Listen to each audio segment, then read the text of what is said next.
नमस्कार, आप live cities देख रहे हैं। मैं हूं जय शुक्ला।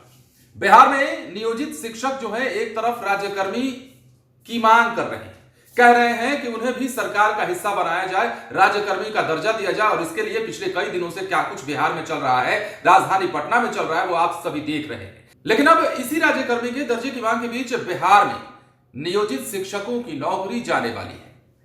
अब ऐसे 10, 20, 50 या 100 शिक्षक नहीं है, ऐसे 500 शिक्षक हैं जिनकी नौकरी समझिए तो चली गई या उनकी नौकरी चली जाएगी। और इनमें से कई ऐसे शिक्षक हैं जिन पर बर्खास्तगी की कार्रवाई के साथ निलंबन की कार्रवाई हो सकती है, कई को छुट्टी, कईयों की छुट्टी की जा सकती है। तमाम नियम कानून जो है वो बताए गए हैं और ये नियम कानून के पाठक ने बताते हुए कह दिया है कि भगोड़े जो शिक्षक हैं वो नियोजित शिक्षक कहला करके राज्यकर्मी ना बन जाएं, इससे बचना होगा। क्योंकि है तो नियोजित ही शिक्षक, लेकिन इन्हें स्कूल में महीनों सालों से देखा नहीं गया है। और ये वैसे शिक्षक हैं जिन्हें के पाठक ने भगोड़ा घोषित किया है।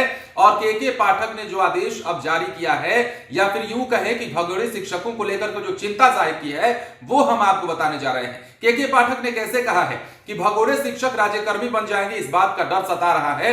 और ऐसे शिक्षक जो इतने लापरवाह हैं, वो अगर राज्यकर्मी बन जाएंगे तो बताइए कि वो क्या ही भविष्य बनाएंगे बच्चों का। तो इस लेटर को देखिए। इस लेटर को के पाठक की ओर से जारी किया गया है और लेटर जारी किया गया है पंचायती राज विभाग के अपर मुख्य सचिव मिहिर कुमार सिंह के नाम पर। लिखा है के पाठक ने कि पिछले 6 महीने से लगातार नियोजित शिक्षकों के खिलाफ अनुश्रवण के दौरान कई तरीकों की अनियमितता पाई गई, जिसके आलोक में संबंधित जिला शिक्षा पदाधिकारी द्वारा विभिन्न प्रकार की कार्रवाई की गई। बिना स्वीकृति के अनुपस्थित पर काफी शिक्षकों का वेतन तो काटा गया, किंतु अन्य गंभीर मामलों में निलंबन और बर्खास्तगी की कार्रवाई की अनुशंसा जब तक की गई तो संबंधित नियोजन इकाइयों द्वारा कोई विशेष कार्रवाई नहीं हुई। कई नियोजित शिक्षक महीनों से बिना सूचना के अनुपस्थित हैं।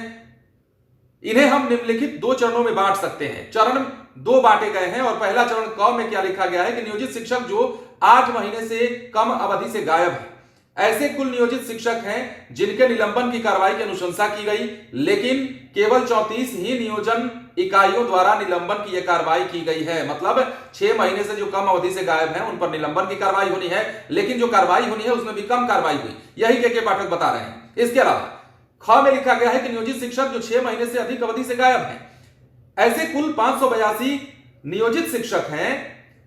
इनमें से कई तो 2 साल से अधिक अवधि से गायब हैं। ऐसे सभी मामलों में बर्खास्तगी और निलंबन की अनुशंसा की गई, लेकिन केवल 13 शिक्षकों की बर्खास्तगी हुई और 10 ही शिक्षक निलंबित हुए। अब देखिए के पाठक ने क्या कहा है कि अनुरोध है कि अपने जिले के स्तरीय पदाधिकारियों से इन मामलों की समीक्षा कर यह सुनिश्चित करने की कृपा करें कि इन शिक्षकों पर तुरंत कार्रवाई हो।